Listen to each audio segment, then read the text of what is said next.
Welcome back to In the Garden. I'm joined here with Brandon Albert from Grange Co-op, and today we're talking about citruses. Yes, absolutely. Citrus is such an awesome, fun thing to grow, but it can be a little bit tricky here in the Rogue Valley, especially if you live up with a little bit more elevation. Really watching those winter temperatures, making sure you bring it out in spring and back in winter. But there's so much more to it too, so let's dive into it a little bit. Number one of the really important things to watch for with citrus is what kind of soil you put it in, making sure that it drains well, it doesn't hold too much moisture in there. Something a little bit sandy like the palm cactus and citrus planting mix here by Garden and Bloom.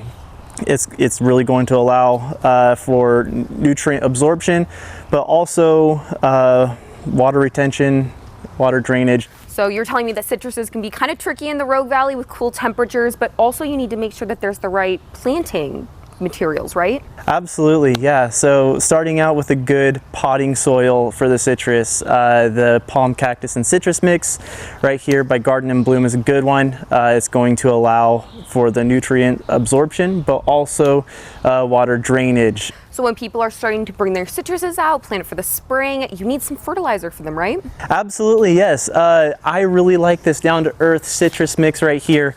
We're going to use this 4 times a year. While this is still inside, you can use this in the winter once, use it in the spring when you bring it out.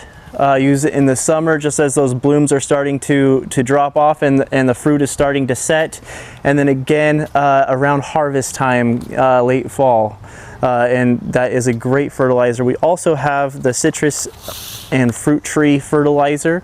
If you're starting to see that your fruit tree, citrus tree maybe not producing well or is starting to yellow on the leaves or something like that, the Garden and Bloom Organics fertilizer you can use every 2 months, and that should help give a little extra boost to your citrus tree as well. Perfect. So when people are starting to use these fertilizers, make sure that they're right planting mix, planting soils. When can they expect, this is a kumquat tree, right? This is a kumquat, yeah. So when can they start to see some fruit?